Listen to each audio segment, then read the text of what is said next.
But I think we should probably bring people up to date with what is going on in Syria at the moment. The rebel forces now in Damascus have declared the capital city free of long-time ruler Bashar al-Assad. The government forces have withdrawn. Apparently, according to the reports, Assad has left Damascus by plane for an unknown destination. Gunfire reported in the centre of the Syrian capital, Damascus, as rebels opposed to the rule of President Bashar al-Assad continue their lightning offensive across the country. This has really come out of nowhere. I think it's taken a lot of people by surprise, including Assad.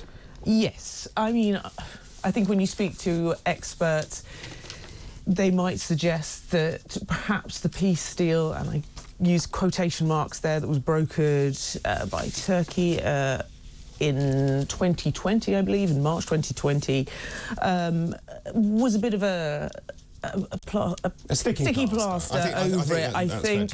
And I think that when you take a look at the wider context of what's been going on, certainly in Israel, and that's taking the attention of Hezbollah and Iran, of course, and then you look at Putin, who's otherwise had his head turned by what's been going on in Ukraine, supporters of Assad through the years, and then you combine that with the fact that he has continued to brutally bomb Bashar al-Assad, his own people, and then, of course, I wouldn't be here without mentioning the economy. The economy absolutely tanked last year. So I think all of that has come together to empower these rebels who make no bones about it.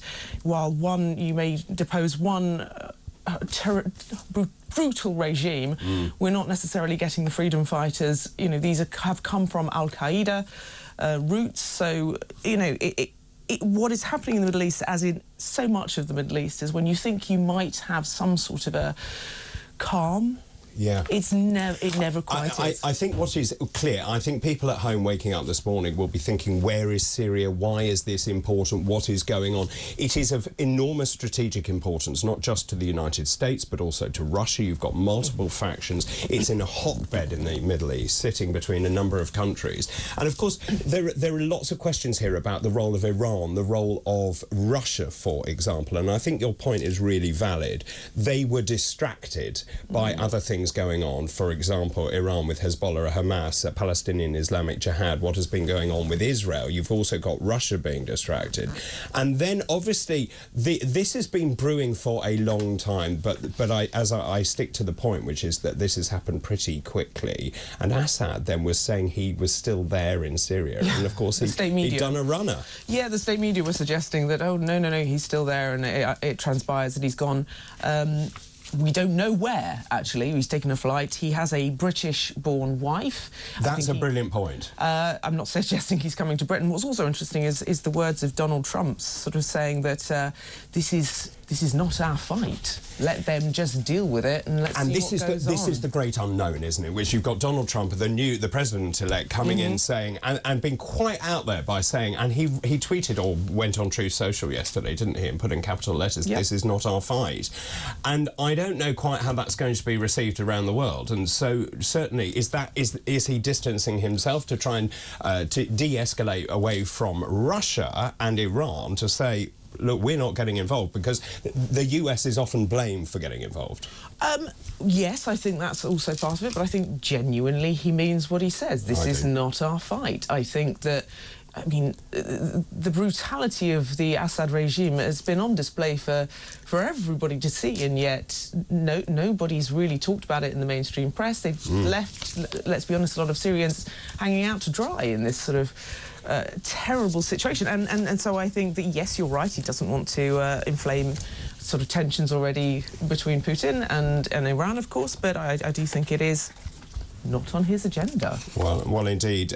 So the latest line coming out of Syria, the regime of Assad of Syria looks like it has collapsed. Rebels have claimed the city of Homs. They've reached the city of Damascus. They've forced state troops to retreat from swathes of the country. Crowds of people celebrating in the streets as rebels have declared the release. This is another interesting point of 3,500 inmates from the city's military prison. We'll talk more about this because it is an ongoing situation and it's developing very rapidly this morning. I'll be talking to Colonel Simon Diggins, who's a military and defence analyst, around 8 o'clock, so you can understand why this is so strategically important, the countries involved, and all of the parties that are involved in that, including Iran and Russia, as I mentioned, the United States, and why this is strategically so important. There's another big question, which is, whilst people are cheering the end of Assad, what happens next? And when there is a power vacuum, what fills it and who fills it? And obviously you've got to remember the role of al-Qaeda here, the way it was rebranded, and what happens to that organisation, which is believed to be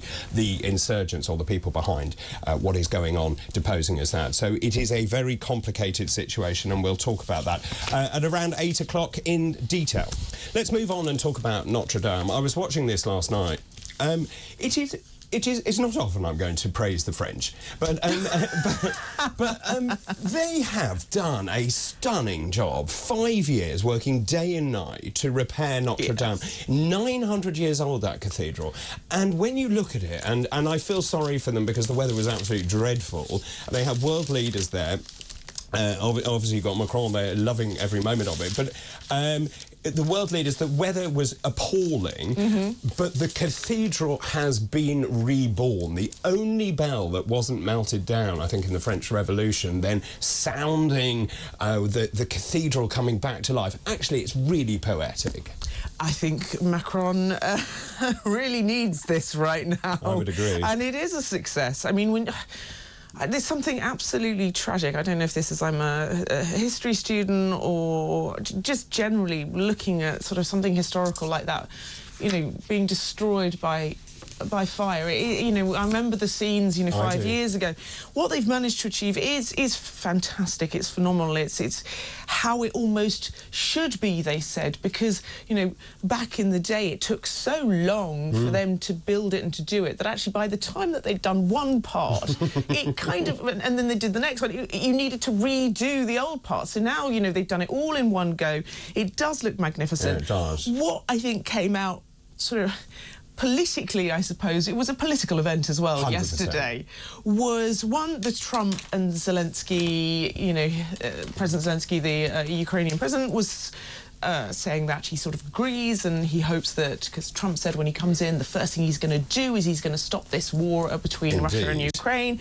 And I think people of Ukraine are getting rather fed up with it as well, who are there.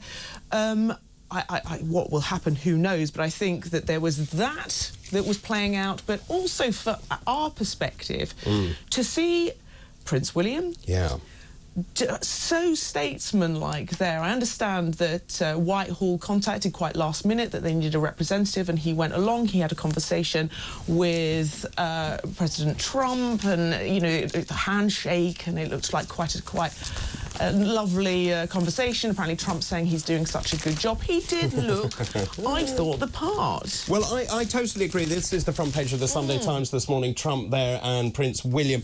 And Trump, as Georgie rightly says, saying you're doing a fantastic job. Here we are again. This is if you can see that this is a really warm embrace that you can see there between Trump and William. Lots of questions I have. Why on earth was he invited so late? What was going on behind the scenes? You've also got to remember, you've got people, and the Labour government is in trouble here because they have been on record being vile and utterly repellent towards Donald Trump, who is now arguably the most important and powerful man in the world. You've got Lammy calling him a neo-Nazi sympathising sociopath. So suddenly you've got the United Kingdom government. They're not in opposition anymore, they're in government. And the relationship, and now they're pushing the onus of the special relationship. And that is why Prince William has been dispatched, I believe. Great. Yeah, I agree. Fantastic. Nobody wants to see, you know, Sakir or Lammy there, because it would have turned it into something, you know, some political nonsense, which we didn't need. What we got was Prince William looking absolutely marvellous, so that's the question I asked you. I don't want them there. Well, I asked you earlier, actually, in Make-up, I asked you why didn't we see any UK political leader, whether it was Starmer or Rachel Reeves or Lammy or whoever it was, there, and we saw the King obviously hit the proxy. Biden, we saw Biden's wife, we saw Trump, exactly. So what is going on? It's absolutely fine. I know it's fine, but what is going on behind the scenes here? I mean, I can't Or am answer... I reading too much into it? I can't answer that question because there might actually be a very simple question like, you know, a diary clash or whatever. You know, this is the opening of essentially a big church, an old church. You know, it's always a wonderful cathedral, but, you know, they may have other things to do. I actually think this is more an occasion for... I think the king probably would have wanted to go, but, of course, I believe the Queen is unwell, so maybe that's the reason that he didn't go. Apparently his diary was busy. Well, yes, quite. And, you know, he himself has been recovering from cancer treatment as well. Yeah. So, you know, actually, to my mind, this seems the perfect occasion for him to go.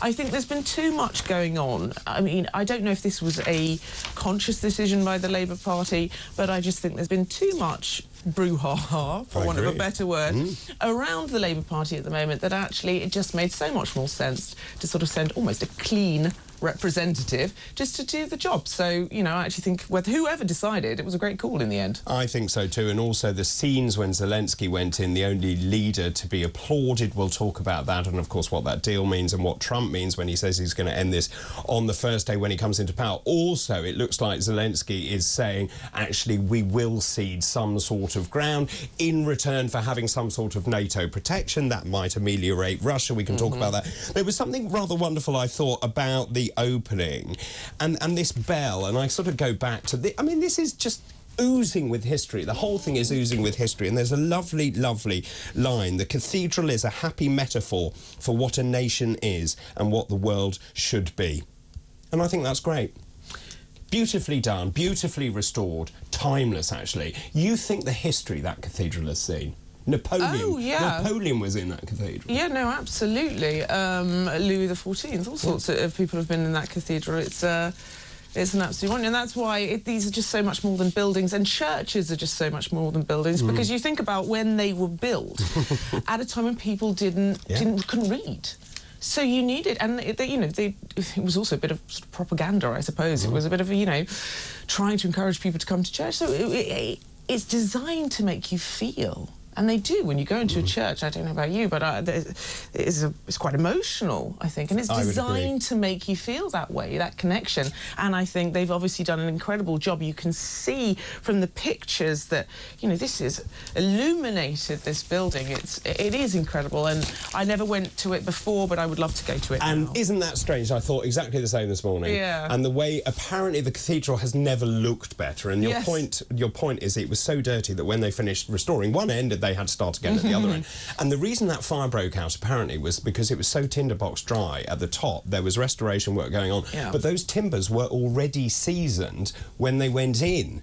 So just to think of the passage of time, how dry that wood was. But I do think it's wonderful. Thankfully, everyone united under that, and well done, the French. Which you said this was an example of what, you know, society is about. Leaving something until it's so bad that it absolutely goes up in flames is exactly right. Yes, well done. Yeah, well done indeed. Georgie, thanks for the moment.